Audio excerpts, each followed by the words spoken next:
नमस्ते, मी बेसन मिरची फ्राय बनवते आहे. त्याच्या आधी तुम्हाला मी एक गोष्ट सांगते की मी आहे ना नवीन चॅनल उघडलं आहे. त्याचं नाव आहे शुभांगी किरवळ. आणि त्याच्यामध्ये आहे ना मी काय सांगते, गोष्टी, स्टोरी वगैरे असं म्हणी, हुकाने आणि अजून पण काहीतरी म्हणजे स्त्रियांसाठी जे काय लागतं ना ते मी त्याच्यामध्ये सांगणार आहे. आणि 2 गोष्टी झाल्या आहेत माझ्या, आणि ते तुम्ही बघायला विसरू नका. आणि आता मी त्याचं साहित्य दाखवते.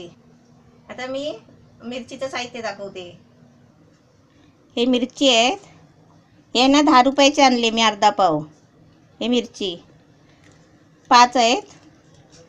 हे त्याच्यासाठी हे मीठ आहे, म्हणजे आपल्याला थोडं चवीपुरतं घ्यायचं आहे. हे अद्रक लसूणची पेस्ट आहे, अर्धा चमचे आहे. आणि आहे ना थोडंसं म्हणजे वरती आहे ना बेसन टाकणार आहे त्याच्यासाठी, म्हणजे बेसनला चव येण्यासाठी ही थोडीशी मिरची पावडर घेतली आहे. आणि ही कोथिंबीर आहे. हे पाणी आहे आणि हे बेसन आहे. आता तुम्ही म्हणाल मी एवढं बेसन दाखवलं आहे तर एवढं वापरायचं नाही आहे, म्हणजे ते 5 मिरचीला किती बेसन लागेल ना तेवढंच मला घ्यायचं आहे. मी तुम्हाला दाखवते. हे मी मिरची तळण्यासाठी आहे ना तेल तापत ठेवलं आहे. आता मी तुम्हाला आहे ना हे मिरची बघा, म्हणजे आतमध्ये कसं, आतमध्ये तिखट मीठ लागायला पाहिजे ना, म्हणून असे ना मध्ये मध्ये असे कापून घ्यायचे. हे बघा, असे मी कापून घेतलेत, म्हणजे कसं याच्यामध्ये पीठ, मसाला, मीठ म्हणजे सगळं लागेल. तसं मी तुम्हाला दाखवायला एक मिरची ठेवलं आहे. हे मिरची आहे ना असे म्हणजे पूर्ण नाही कापायचे, असे थोडे थोडे असे कापायचे मधीच, म्हणजे ते आतून बाहेरून आहे ना शिजायला चांगले. हे बघा, म्हणजे ह्याच्यामध्ये आहे ना म्हणजे आपलं तिखट मीठ जाणार आतमध्ये, म्हणजे तेल जाणार, शिजून येणार. अशा प्रकारे आहे ना अशी मिरची कापायची, जाडे मिरची असतात ना म्हणून. आता मी तुम्हाला आहे ना पीठ घ्यायचं दाखवते. आता पहिलं थोडं पाणी घेते, म्हणजे जास्त घेत नाही, म्हणजे आपल्याला मिरची बुडेल ना असं एवढं पाणी घ्यायचं आणि तेवढंच आपल्याला पीठ बनवायचं आहे. आता याच्यामध्ये ही अद्रक लसूणची पेस्ट टाकायची. ही मिरची पावडर आहे. आणि ह्याच्यामध्ये आहे ना आता मी आधी चण्याचं पीठ घेणार आहे.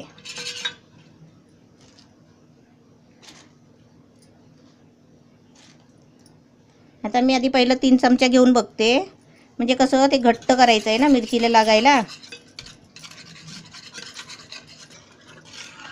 हे 3 चमचे टाकले ना मी पीठ. हे बघा अजून पातळ आहे. आता मी अजून तुम्हाला 2 चमचे घेऊन दाखवते.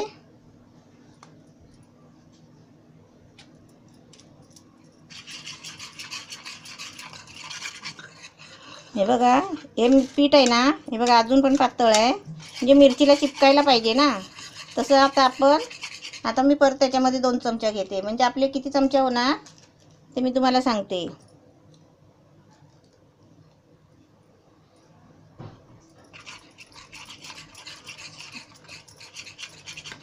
आता हे आपले ना 7 चमचे पीठ झालं आहे. हे असं चांगलं आहे ना पीठ, असं चांगलं फेटून घ्यायचं. आता हे मस्त झालेलं आहे घट्ट.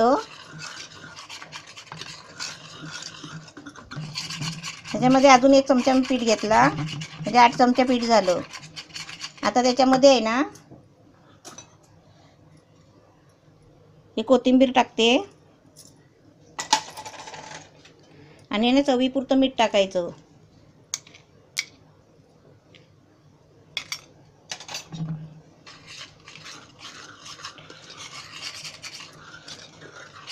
हे कोथिंबीर कशाला पिठामध्ये टाकायची, म्हणजे मिरचीच्या वर आहे ना, म्हणजे जरा चांगली डिझाईन पण दिसेल आणि खायला पण चांगलं.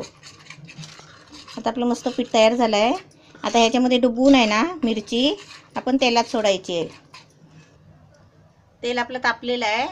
आता मी मिरची आहे ना या पिठात बुडवते, म्हणजे आतमध्ये पीठ जाईल ना असं बुडवायचं, म्हणजे आतून बाहेरून आहे ना ते चांगलं शिजतं.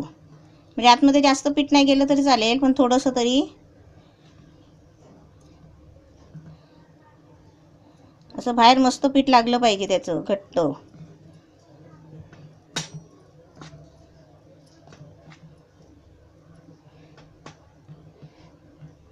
आता मी हे तेलामध्ये सोडते.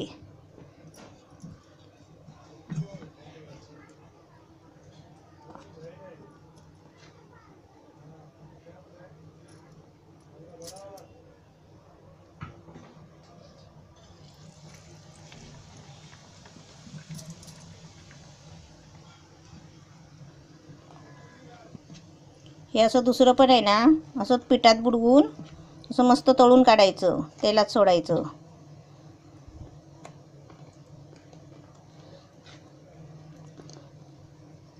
ते खूप जाड असतं ना मिरची, म्हणून असे भाग करायचे.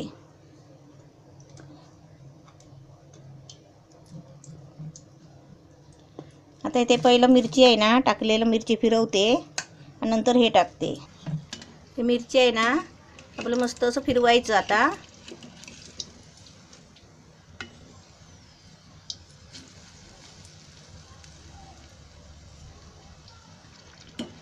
असं मिरची आहे ना, हे छान म्हणजे असं चांगलं भाजून घ्यायचं. म्हणजे हा कलर आहे ना, ह्याचा गोल्डनचा झाला पाहिजे.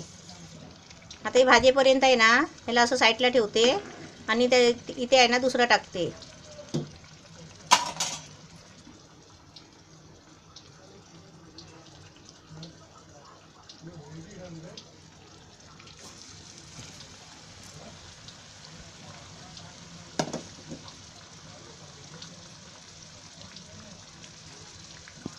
त्याचा रंग गोल्डनचा होईपर्यंत आणि शिजेपर्यंत आहे ना, हा एक मिरची आहे ना, हा एका बाजूने भाजतो. म्हणून असं करायचं, कारण ते मोठी मिरची आहेत ना, त्याला भाजायला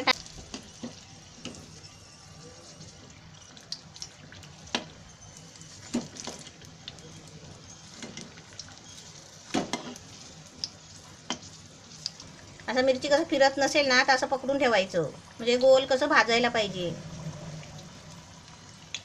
हा भाजेपर्यंत आहे ना, असा उलटा फिरवलाय ना, आता तोपर्यंत आहे ना, हा फिरवून घ्यायचा.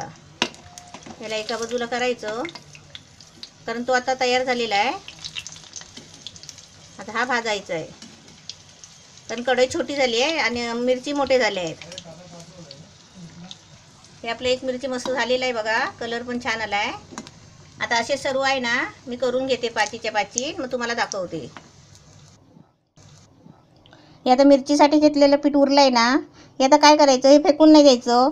ह्याच्यामध्ये समजा आपण एक कांदा कापून आहे ना, त्याच्यामध्ये कांदा भाजी करू शकता. नाही तर मी आता एक बटाटा कापला आहे. हे बघा, हे असं बटाटा कापून आहे ना, साल काढून असं तासून घेतलं आहे, बारीक करून असं चिरून.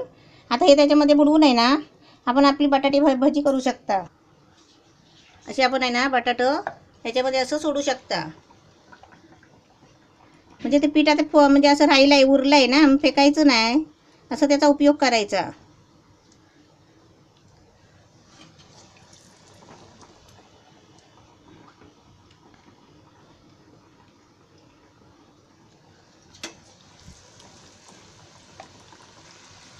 अशी बटाट्याची भाजी आहे ना, अशी करून घ्यायची मस्त. बघा कशी फुगली आहे ती.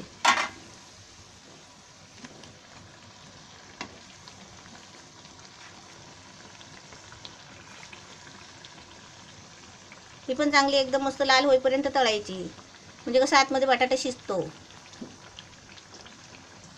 अशी मस्त भाजीचा कलर आला ना, गोल्डनचा असा छान, मग काढायची.